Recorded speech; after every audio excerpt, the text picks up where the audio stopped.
Hello दोस्तों, मैं हूं अभिषेक और आप सभी को अपने चैनल पर स्वागत करता हूं।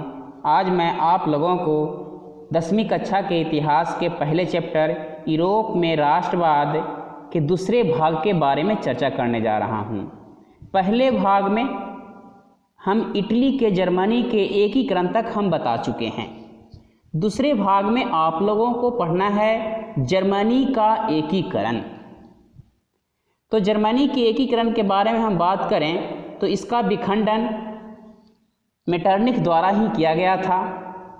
तो इसकी शुरुआत होती है, सबसे पहले हम बाधक की बात करें कि जर्मनी के एकीकरण के सबसे मुख्य बाधा क्या था। ऑस्ट्रिया द्वारा हस्तक्षेप की नीति, राष्ट्रवादी भावना का विकास और 300 छोटे बड़े राज्य, ये जर्मनी के एकीकरण का मुख्य बाधा था। 300 छोटे बड़े राज्य, ऑस्ट्रिया द्वारा हस्तक्षेप की नीति और राष्ट्रवादी भावना का अभाव। तो ये शुरू होता है नेपोलियन बोनापार्ट से। हम आप लोगों को पहले बता चुके हैं कि नेपोलियन जब फ्रांस का राजा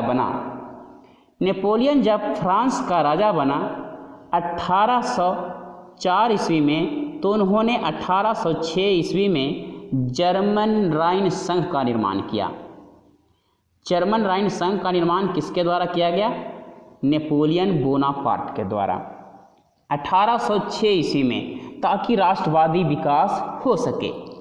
जब नेपोलियन का पतन हो गया 1815 ईस्वी में, तो उसके बाद फ्रांस में राजा बना था चार्ल्स दसम, और इसके समय में 1830 ईस्वी में क्रांति हुई थी और इस क्रांति का असर जर्मनी के वासियों पर पड़ा।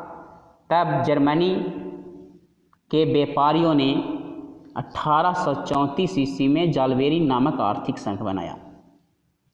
1834 ईस्वी में जालबेरी नामक आर्थिक संघ बनाया। 1834 ईस्वी में कौन सा आर्थिक संघ बनाया गया? जालबेरिन। और यह किसने बनाया? जर्मनी के व्यापारियों द्वारा जालबेरी नामक आर्थिक संघ तैयार किया गया 1834 ईस्वी में, राष्ट्रवादी विकास करने के लिए।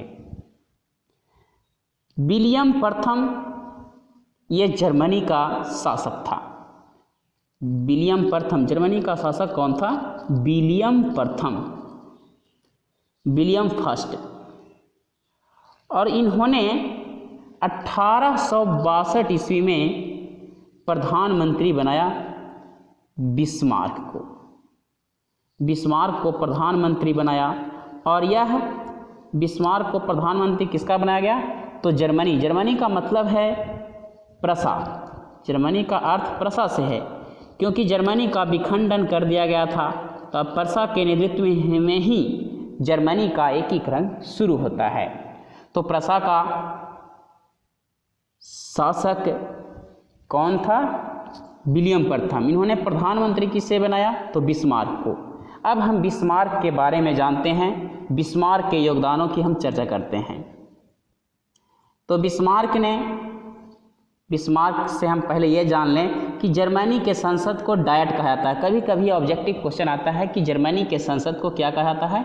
डायट कहा जाता है। और ये क्वेश्चन भी कई बार आ चुके हैं कि जर्मनी के एकीकरण में बिस्मार्क की भूमिका का वर्णन करने। तो सबसे पहले ध्यान देना है, लिखना है, जर्मनी के एकीकरण प्रसा के अधीन हुआ। जर्मनी का एकीकरण किसके अधीन हुआ? प्रसा के अधीन हुआ। और इसमें बिस्मार्क ने महत्वपूर्ण योगदान दिया। इन्होंने क्या किया कि सबसे पहले रक्त और लौह की नीति का सहारा लिया। बिस्मार्क ने रक्त और लौह की नीति का सहारा लिया, क्योंकि ये सैन्य शक्ति को अधिक महत्व देते थे। बिस्मार्क किसको अधिक महत्व देते थे? सैन्य शक्ति को अधिक महत्व देते थे। रक्त और लौह की नीति का मतलब है मार काट की नीति पर अधिक विश्वास करते थे। तो सबसे पहले इनके बारे में हम जानें कि ये भी राष्ट्रवादी और कूटनीतिज्ञ थे। बिस्मार्क भी राष्ट्रवादी और कूटनीतिज्ञ थे, काउंट काउर के जैसा, जो इटली में था। तो इन्होंने क्या किया कि सबसे पहले दोस्ती की, और दोस्ती किससे की? ऑस्ट्रिया से। कहानी को समझने का प्रयास करना है। ऑस्ट्रिया से दोस्ती की और दोस्ती कर डेनमार्क पर आक्रमण किया। डेनमार्क पर आक्रमण करने के बाद कुछ भागों को जीत जाते हैं, जिसमें है सेल्सबिग और होल्स्टीन। सेल्सबिग होल्स्टीन जब जीत गया तो ये दोनों के बीच समझौता हुआ, ऑस्ट्रिया और ये प्रसा के बीच, बिस्मार्क और ऑस्ट्रिया दोनों के बीच समझौता हुआ। तो उन्होंने समझौता में क्या किया कि सेल्सबिग प्रसा को दिया गया और होल्स्टीन ऑस्ट्रिया को दे दिया गया। होल्स्टीन किसको मिला? ऑस्ट्रिया को। और सेल्सबिग किसको दिया गया? प्रसा को दिया गया। सेल्सबिग प्रसा को दिया गया और होल्स्टीन ऑस्ट्रिया को दिया गया। उसके बाद बिस्मार्क ने दोस्ती की थी 1864 ईस्वी में, लेकिन 2 साल बाद 1866 ईस्वी में ऑस्ट्रिया से दोस्ती के जगह अब कुश्ती करना पड़ा। अब ऑस्ट्रिया से युद्ध हुआ, ऑस्ट्रिया और प्रसा के बीच 1866 ईस्वी में, और इस युद्ध को सेडोवा का युद्ध कहा जाता है। सेडोवा नामक जगह पर हुआ। सेडोवा का युद्ध में ऑस्ट्रिया को बुरी तरह पराजित किया। ऑस्ट्रिया को बुरी तरह पराजित किया। जब ऑस्ट्रिया बुरी तरह हार गया तो उसके बाद बाकी क्षेत्रों को एकीकरण करने के लिए फ्रांस के साथ युद्ध करना आवश्यक था। इस कारण फ्रांस के साथ 1870 ईस्वी में युद्ध हुआ, जिसे सेडोन का युद्ध कहा जाता है। इस युद्ध को सेडोन का युद्ध कहा जाता है। तो सेडोन का युद्ध कब हुआ? 1870 ईस्वी में। इससे पहले वाले वीडियो में भी हम बता चुके हैं कि 1870 ईस्वी में सेडोन का युद्ध फ्रांस और प्रसा के बीच हुआ, और इस युद्ध में फ्रांस बुरी तरह पराजित हुआ। फ्रांस जब बुरी तरह पराजित हुआ तब 10 मई 1871 ईस्वी को फ्रांस के साथ संधि समझौता किया गया, जिसे फ्रैंकफर्ट की संधि कहा जाता है। तो फ्रैंकफर्ट की संधि कब हुआ? 10 मई 1871 ईस्वी को। और इस प्रकार जर्मनी का एकीकरण बिस्मार्क के नेतृत्व में पूरा हुआ।